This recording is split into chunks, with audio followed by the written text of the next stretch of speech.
último poemario.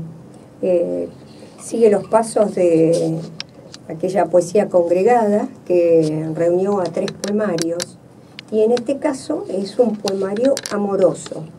El otro día es que me preguntaban si era un poemario erótico, y le comenté que no, que era un poemario amoroso, que estaba por las rutas de los amores, de los desamores, pero que también tenía las sensualidades que contienen estos sentimientos, estas inclinaciones. Pero no diría que es erótico, sino me parece a mí altamente sensual o amoroso, quizá la palabra. Es una palabra que me gusta mucho usar, porque ya lo usaron los juglares. ¿Y cómo surgió la idea de hacer este libro? ¿Hace cuánto que lo tenés, que lo estás escribiendo? Mira, acá, en tu programa, es que cuento por primera vez cómo se arma este libro. En el 2016 tuve un problema que provocó una pequeña intervención en el escote. Y la palabra escote que escribió el médico para hacer la intervención me quedó muy grabada, porque hacía tiempo no la usaba. Es una palabra que se usa muy poco, en realidad, la palabra escote, y es parte del cuerpo, ¿no? Va debajo del cuello, está en el medio de los hombros. Bueno, me quedó muy grabada esta palabra. Después de la intervención, con la cicatriz, me tapé un poco para a lo mejor protegerla de la visión de los otros por si molestaba una cicatriz. Y después pensé que verdaderamente tenía que mostrarla porque, bueno, salvo cuidarme del problema solar, era parte de mi cuerpo. Entonces abrí el escote y ahí fue cuando me resultó el nombre completo. Quedó Escote Abierto y me incliné a pensar que tenía que aglutinar bajo ese nombre todos los poemas que había hecho en ese año 16 y los confeccionados, los que había elaborado en este año, hasta mitad de año aproximadamente. Así que así entra Escote Abierto, con una necesidad de mostrar justamente el escote y todos la cantidad de poemas que estuvieron en cajones, quizá el cajón de la izquierda, ¿no?, que es el del corazón, que estuvieron allí esperando a dar vuelo. ¿Y por qué estaban escondidos en el cajón? Porque siempre en los otros poemarios siempre hubo más una mirada social sobre lo humanístico, sobre el hombre, sobre la sociedad, ¿no? Siempre rocé ese costado. En la diferencia es que están aglutinados y todos son amorosos. Todos tienen un hombre o una mujer como protagonista, porque en la poesía también uno ficciona y cambia de personaje. A veces tiene la voz del hombre. Hay uno que está justamente dedicado, ¿no?, a una mujer y es un hombre quien habla. Así que debe haber algún interior mío que habrá oído una voz masculina como para hablarle a un planteo femenino. ¿Y cómo es eso de ponerse en otra voz? Y yo creo que partiendo de la base que es en realidad lo que creo, ¿no?, que uno cuando escribe deja de ser casi uno. Está visitado, hay gente que le gusta decir las musas o los duendes. Hay otros que quieren decir que hay esencias o personajes interiores que nos sobrevuelan o nos levitan. Yo creo que uno habla desde una voz que es casi, podríamos decir, no la nuestra, otras voces que están dentro. Y seguramente esas intertextualidades que nos habitan, que son parte de nuestra esencia o de los genes que llevamos, sean ellas las que nos dicten. Bueno, había muchos poetas que decían que se escribía aquello que después al leerlo no se reconocía y que ahí era donde estaba la inspiración, la verdadera voz del poeta, el verdadero poema, y que aquellos que estamos escribiendo y nos damos cuenta que sí lo escribimos nosotros, no deja de ser nada más que historia, un vuelco de la historia, pero que la verdadera poesía es aquella que nos escribía la musa en los huesos, ¿no? Y cuando pasa eso, de repente el poeta lee y no se reconoce, o se pregunta por quién fue escrito. Sí. Y eso nos da una sensación como de... una sensación rara interna. Extraña. Bueno, vos que sos poeta a lo mejor lo viviste. Yo muchas veces, más en la poesía, porque en los cuentos, que me gusta mucho también seguir el ritmo de los cuentos, me parece de la literatura en este momento algo muy interesante, que se alabe y que se ponga énfasis en los cuentistas, porque la gente tiene poco tiempo y las novelas en general responden a narrativas, a relatos, no responden a la estructura real de novela, literaria de novela, justamente por sus distancias, y que uno no puede dejar una novela y seguir con otro trabajo, o se olvida, el ritmo de la atmósfera se pierde. En cambio el cuento no, sigue, ¿no? Es como es más corto, ayuda. Entonces me ha pasado más con la poesía, esto que vos decís, no en los cuentos, pero sí con la poesía, en desconocer a veces esa voz, y pareciera que esa poesía me está hablando a mí. En vez de crearla yo, parecería que la poesía me está diciendo a mí dónde está la herida o dónde está lo entrañable, dónde está la esencia, dónde está el aroma que estoy buscando. Ahí parece que me estuviera saliendo al paso la poesía, ¿no? En lugar de dar la luz yo, te da ella, vos. Me da luz, sí. Y sí. quién sabe, capaz que es así, que te da luz. Sí, sí. Y uno es como un instrumento, ¿no? Sí, sí. Yo siempre digo que lo que verdaderamente soy, a pesar de la formación literaria que tuve y que fue tan gozosa para mí, yo creo que lo que verdaderamente soy es aquella hija de migrantes que se crió en ese lugar de migración y de exilio, en esa cosa melancólica, siempre con el pensamiento puesto en una patria que no está, que hay que abandonar. Entonces, es factible que todas esas situaciones que son como mágicas también, que son un poco las que uno absorbe, ¿no? que lo generan a uno, que lo arman a uno, me parece que es eso lo que trasciende en mis poemas, esas voces. Por eso a veces no desconozco, ¿viste? No reconozco mucho la voz. Y esas voces que decís y todo, ¿no? Lo que traes de tu familia y todo lo que traes en vos. Contanos cómo lográs plasmarlo en la poesía y que vos realmente sientas que, bueno, que estás, que ese eje lo estás como sacando a la luz, ¿no? Sí, hay un eje que te moviliza, ¿no? Hay una corriente que te moviliza. Posiblemente en mí sea como esa lluvia, como esa poalleira que dicen los gallegos, que es como una llovizna tenaz que dura días y días, yo diría meses y meses, y que va poniendo verde todo el paisaje, ¿no? Tienen también, por ejemplo, eso es muy propio de los celtas, lo tienen los irlandeses, cierta parte de Francia. Y yo creo, inclusive acá en nuestro campo, en ciertos lugares de nuestro paisaje bonaerense, hay esos verdores que posibilita esa llovizna, ese caer permanente de agua. Yo creo que por ahí fluye la inspiración y por ahí, por ese caudal de recuerdos o de añoranza, ¿sí?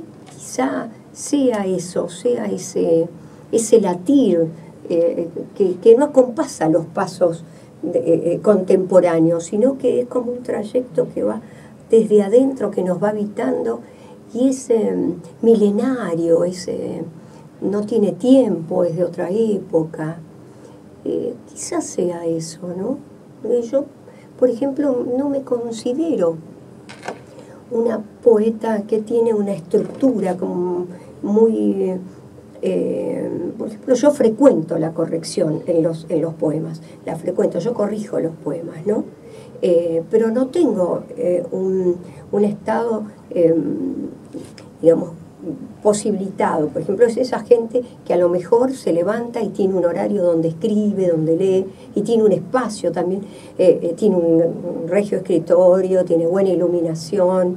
No, yo escribo a lo mejor en un costadito de una mesa, en un bar, en la computadora, rápidamente así, en un horario en que puedo armarlo, aunque la palabra me persiga y yo la lleve escrita en una libreta.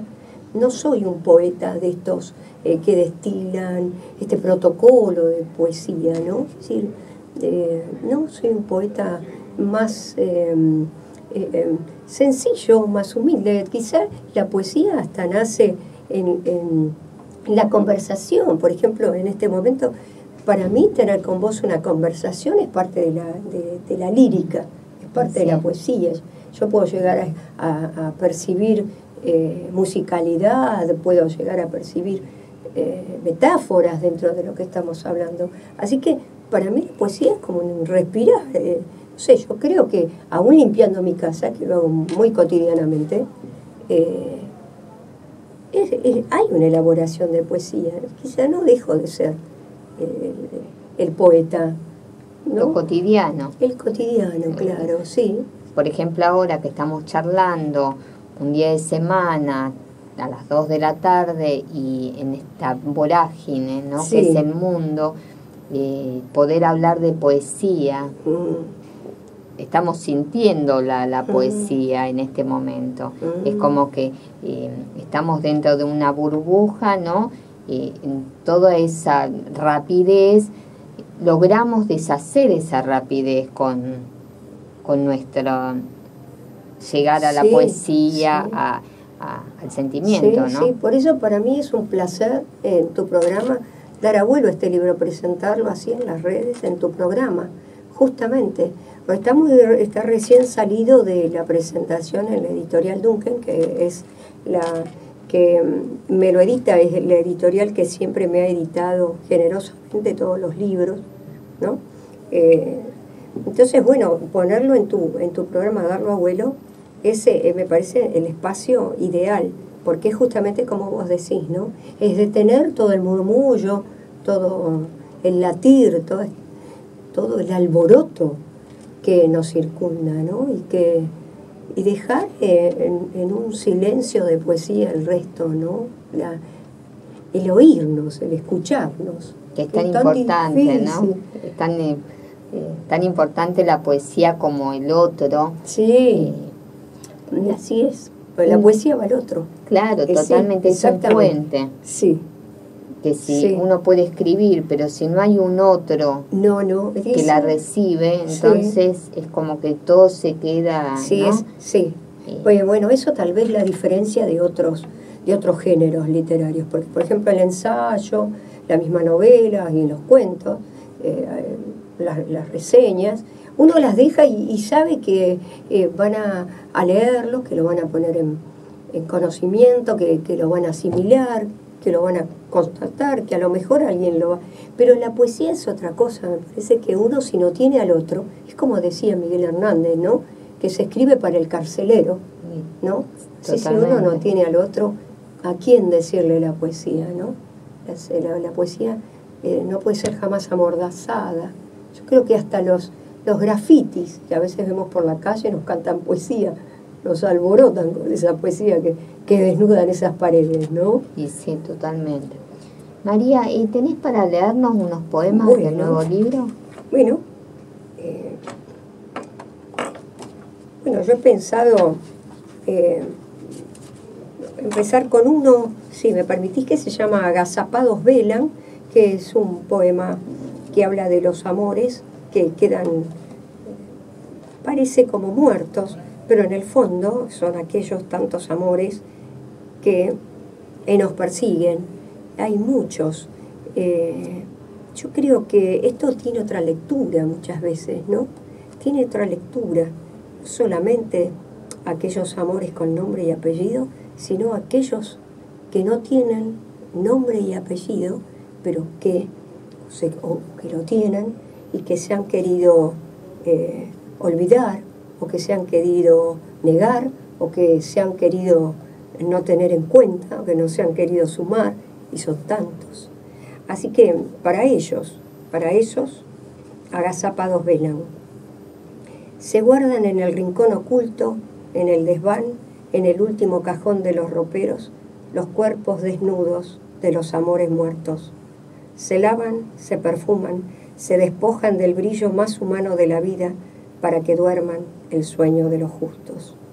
Y se entierran con ceremoniosos rituales de silencio, debajo de algún libro, detrás de una chalina, escondidos en el estante más alto del placar. Allí se quedan como quedan los muertos, ateridos, vacíos de nosotros, día a día. Y sin embargo, aún desde el exilio, sus ojos de amor muerto nos miran y nos miran. Hermoso. Lee nosotros. Qué bueno. Vamos a ver entonces uno. Bueno, acá está jugando un poco, a mí me gusta mucho jugar, por este libro, ya lo vas a ver, es tuyo. Tiene también caligramas y tiene también algunas situaciones que han sido tristes o de débito, y sin embargo hay que leerlas de otra manera, ¿no? Entonces se me ocurrió jugar. Modus operandus. Si de tu currículum vitae debiera ser ad memorandum y tus virtudes tuviera que armar en balance para la FIP, siendo fiel a las pruebas excluyentes, diría que si algo es destacado en tu paisaje de carácter, es ese egocentrista modus operandis, cínico trasbordo que tu arte vuelve malabares impecables. Bueno, un poco bueno. La ironía también, ¿no? Me parece que está bien utilizarla. Me parece, ¿no? Y está dedicado a Dulce María Loynaz, es una poeta ya fallecida, premio Cervantes, cubana, que tuvo el honor, el carácter de no abandonar su tierra, su isla, a pesar de no coincidir a lo mejor con el régimen. Se quedó porque ese es el nacionalismo, ese quedarse, ¿no? Y no fue exiliada, se le respetó el domicilio y imagínate, ¿no? No coincidir y que no la echen. Basta decir, ¿no? Sí. Estéril. Ella tiene un hermoso canto a la mujer estéril. Entonces yo a ella le hago este canto humildísimo, ¿no? A ella dedicado. Esta que soy, Loynaz, pasa por la vida sin haber advertido en el espejo la dulce redondez de carne viva. Esta que soy solo arrulló la orfandad del vientre. Sin embargo, cuando la piadosa morfina me entre en los despojos, aún he de soñar con el hijo que no tuve, que no tuvimos, Loynaz, que no parimos. Y alguien, no sé quién, después del duelo, le evitará este verso que yo palpé en las ruinas de los suyos, las trágicas palabras de sequía.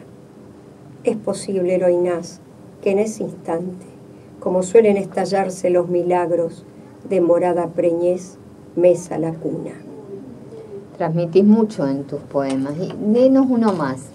Uno, bueno, tendría que ser uno amoroso. De soledad azul el corazón me late. Eras azul, vitrio índigo de luz, tu corazón de azules palpitaba.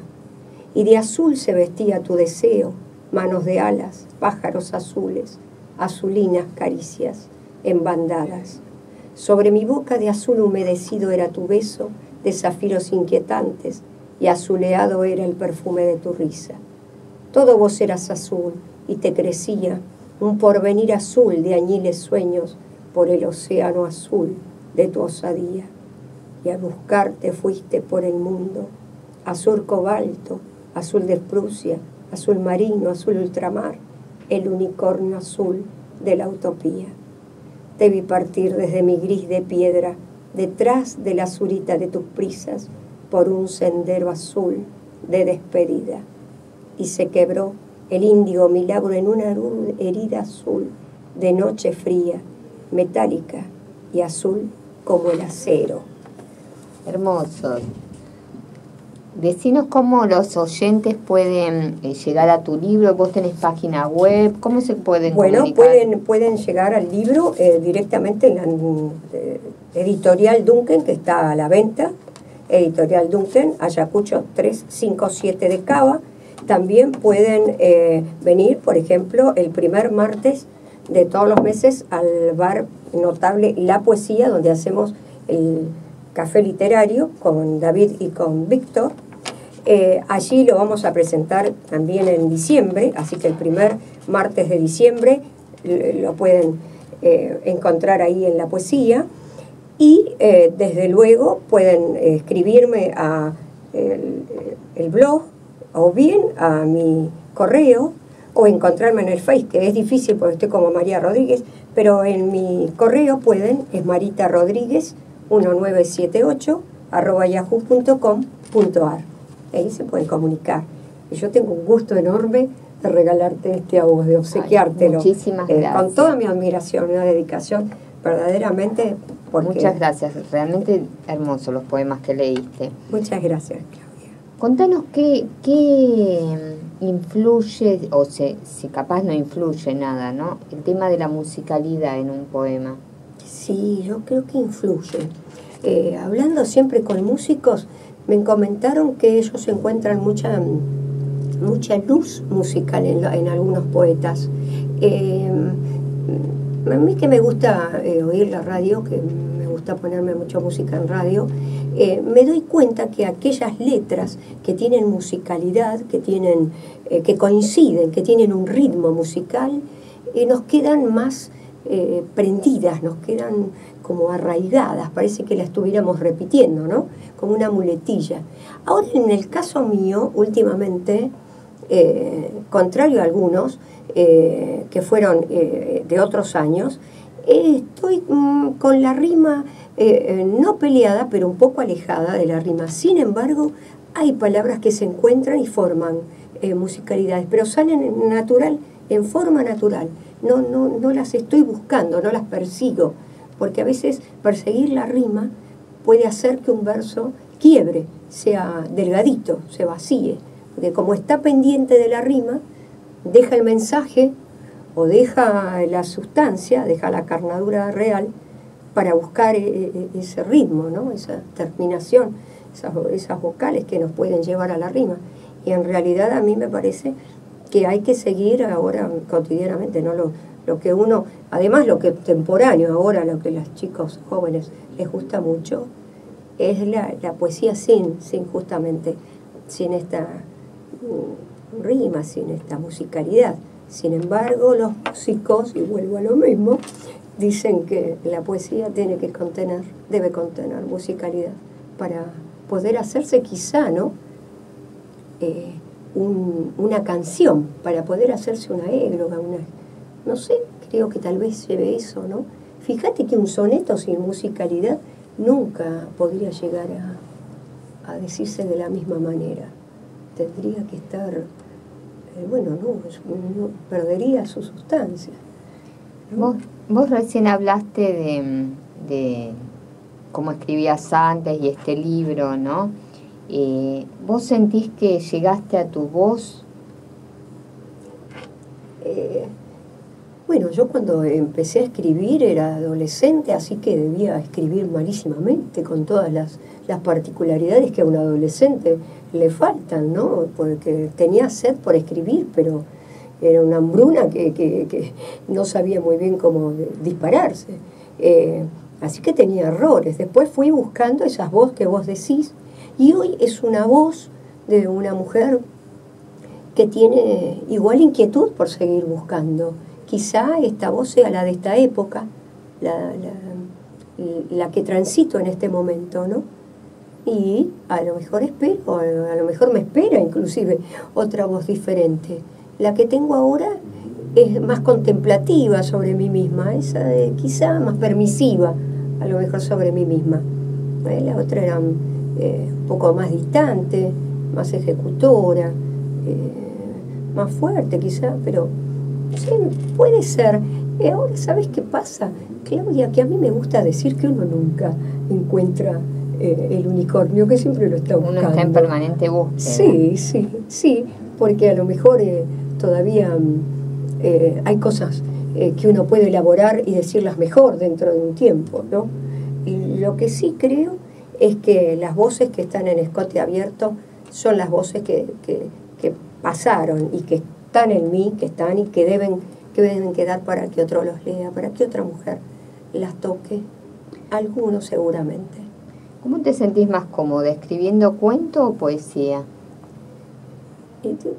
Son dos géneros tan diversos, ¿no? Que creo que el cuento me permite volar y me permite poner justicia donde me parece que hubo una injusticia, me parece. Por ejemplo, en Las amantes son rubias, tuve la oportunidad de armar cuentos, que no son 13 o 14 cuentos que trabajan también la imagen de la mujer, todas rubias. Alguna vez voy a hacer una mujer de pelo rojizo. Y esos no me costaron, parece que estuvieran latiendo, que las mismas mujeres me pedían que los escribiera, los personajes. Ahora, la poesía, quizá la palabra no sea comodidad, pero hay una desnudez. En la poesía hay mayor desnudez. No es que sea más genuina, porque también la otra hay autenticidad, pero acá hay como mayor transparencia, me parece a mí, más franqueza. Es difícil dar a luz un poemario, es muy difícil. ¿Por qué? Porque uno le desnuda a otro un costado interior que a veces ni siquiera tiene claro uno mismo, o lo tiene tapado por doloroso, o por angustiante, o por soberbio, o quién sabe, ¿no? Todos tenemos algo que escondemos, que tapamos, ¿no? Que cubrimos. Y darlo a luz, ¿no? Abrir el escote fue, me parece, casi confesión, claro. Confesión, sí, confesional. Sí, me parece a mí que en ese poemario hay algunas. El otro día me decía una amiga, tendríamos que hablar de algunos poemas que escribiste, porque son puntos desconocidos que te encuentro. Bueno, podría ser, ¿no? Que quiso salir eso, que quiso confesarse. Tuvo, es difícil. Claro, es la necesidad de abrirse y mostrarse, ¿no? Claro, sí, así es. Y mostrar sin temor, sin vergüenza o sin culpas. Por ejemplo, tengo uno de mi propio nacimiento, que bueno, lo puedo hablar, lo puedo decir, ¿no? Ser hijo de una pasión es algo importante. Y a veces se tapaba, se escondía en las libretas, no se decían los nacimientos, decían las fechas, se ocultaban, había una... Y bueno, ahí está confesado. Así que pienso que quizá fue eso, abrir, como vos decís, como también dijiste, ¿no? Abrirse, denunciarse uno mismo y ponerse en una postura. Mostrarse, ¿no? Yo siempre digo que en el momento en el que uno va a leer, ¿no? Ve que están las personas ahí para escuchar lo que uno lee, de repente siempre es esa sensación de estar como a flor de piel, en carne viva y totalmente expuesta, ¿no? Y bueno, vos en estos poemas pudiste abrir ese escote y mostrarte y decir, bueno, acá estoy. Sí, es cierto lo que Esta decís. soy yo. Sí, es cierto. Es exactamente tal cual como lo dijiste. Cuando leemos, frente a los otros estamos sin ropaje, efectivamente, estamos desnudos. Sí. Y está bien mostrarse, me parece. A veces creo que es un arma de doble filo mostrarse, ¿no? Sí, porque uno se pone en evidencia, pero no es una manera de ser más auténtico uno frente a uno mismo. Sí, totalmente. ¿No? Es así. Decía mi papá, ¿no? Que verdaderamente cuando uno está frente al espejo, que se ve frente al espejo, si no se insulta es porque hizo las cosas bien. Pero si no, uy. Bueno, Marita, muchísimas gracias, Muchas por gracias. venir acá A vos a fue un presentar placer. el libro. Un placer. Y bueno, recordemos que el que lo quiera puede ir a Duncan y bueno, si no se comunica con Marita. ¿Cómo no? Y lo esperamos cuando